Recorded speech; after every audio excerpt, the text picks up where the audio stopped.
RBH 6 na final ng Senate, they want to amend the economic provisions of the Constitution, authored by no less than the Senate President, authored by 2 other senators.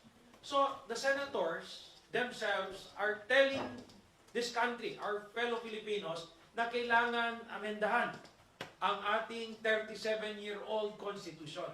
The House of Representatives also is in agreement that we have to update that 37-year-old Constitution.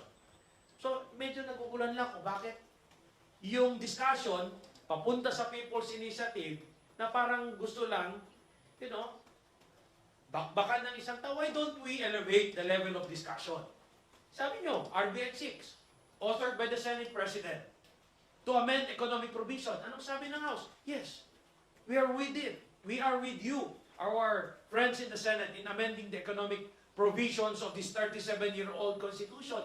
So bakit, simulan na natin yung discussion, bakit parang, ewan ko ba kung may political motive na to stonewall again? Why don't we start the discussion on those economic provisions in the 37-year-old Constitution that has to be amended so we can help this country? Doon na po tayo dapat mag-debate, hindi yung sino nagkatawag, sino nagpapirme.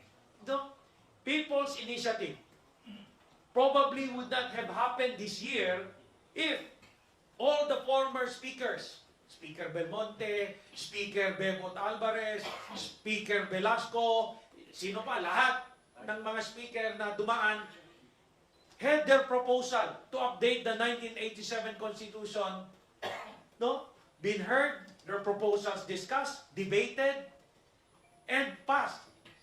Ulitin ko daming speaker dumaan. Ngayon, nandito na tayo with their Constituent Assembly. Natatanda na ko, second term ako congressman, Speaker Lord Velasco, RBH number 2, Constituent Assembly, voting separately, transmit ng House of Representatives under Speaker Velasco. Sa Senate, anong nangyari?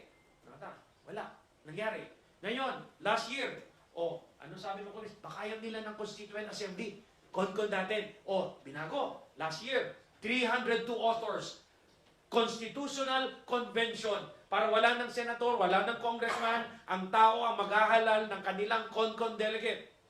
Last March pa, 302 authors. Strong stand from the House of Representatives transmitted to the Senate. 302 kami. Ito yung ang mas magandang proposal. Konkon na kasi wala kayong ginawa sa Constituent Assembly. Ano ngayon? January na. So you cannot blame people's groups who are already exasperated in waiting for the Senate and the House to come up with those very important updates to our Constitution. So, ako, ngayon, may appeal. Let's start the discussion on those economic provisions that has to be updated. Ngayon, if they fear, ito sabihin ko na, if their fear is the People's Initiative na hindi namin maintindihan, bakit sila natatakot sa People's Initiative? Kasi wala na yung Senate, pati yung mga congressman, tao na yon. There is only one sure way to stop that People's Initiative. And this I appeal to our friends in the Senate. You pass your RBH 6 and the House of Representatives will welcome it.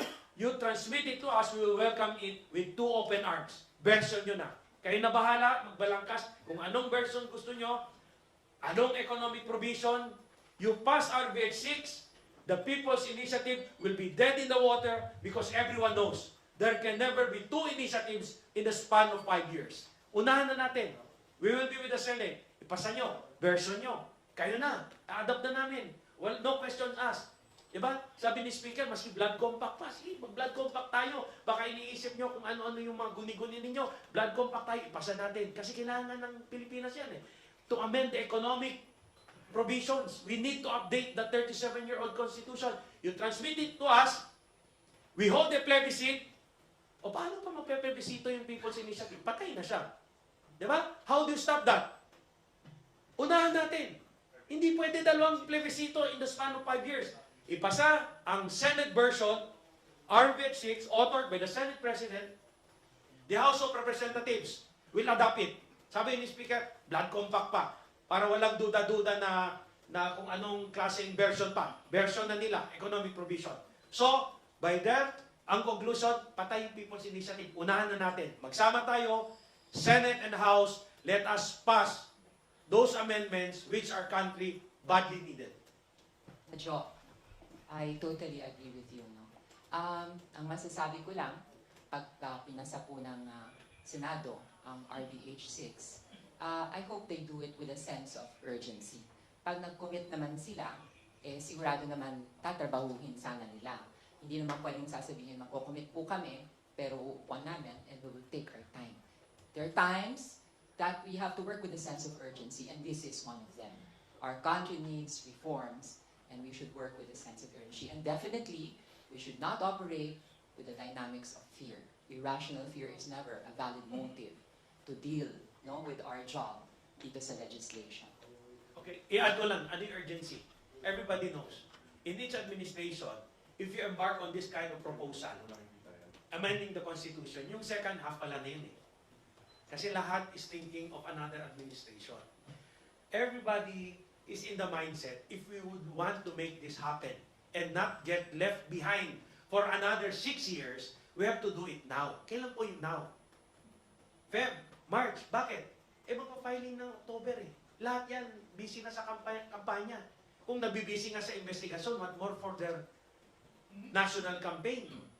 They will be embarking already, going around. So ano pa yung timeline natin? So we have to do it now. You don't do it July, August, September, because that is already the election fever. The election fever will be there already. So, we pass it now.